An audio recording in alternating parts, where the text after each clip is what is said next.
Imagine 3 gardiens de phare, isolés sur une île balayée par les vents, perdus au milieu de l'Atlantique Nord. Un jour de décembre 1900, un navire approche l'île de Flannan. Tout semble étrangement calme, le phare est éteint, aucun signe de vie. En débarquant, l'équipage ne trouve que des horloges arrêtées, un repas abandonné et une atmosphère de mystère figée dans le temps. Une énigme qui défie encore la logique. Abonne-toi et plonge dans cette disparition troublante.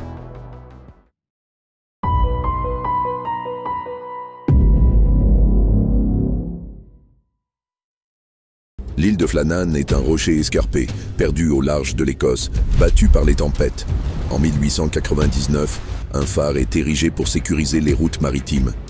3 hommes sont affectés à sa surveillance, Thomas Marshall, James Ducat et Donald MacArthur. Le 15 décembre 1900, une tempête puissante s'abat sur la région. Quelques jours plus tard, le navire de ravitaillement, le Hesperus, met le cap vers l'île, sans se douter de l'étrange découverte qui l'attend.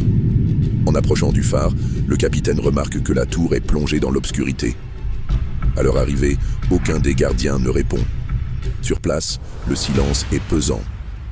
Les portes sont verrouillées, mais une fois à l'intérieur, tout semble en ordre, sauf un détail glaçant.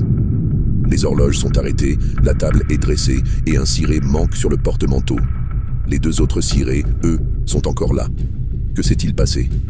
Une inspection de l'île révèle des dégâts causés par des vagues inhabituelles, mais aucune trace de lutte, ni le moindre corps. Le journal de bord, retrouvé sur place, évoque des vents violents, un état d'angoisse grandissant et un silence presque surnaturel. Puis, plus rien. Silence total. Les 3 hommes ont disparu comme s'ils s'étaient évaporés, sans laisser de traces.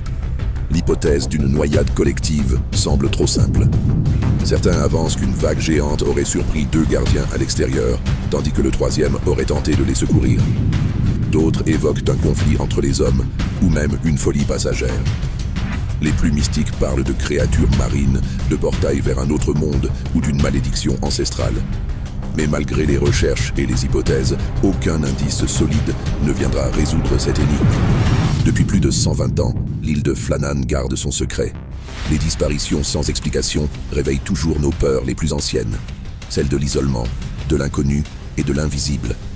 C'est peut-être cela, le plus effrayant, une vérité enfouie, perdue dans le tumulte des vagues.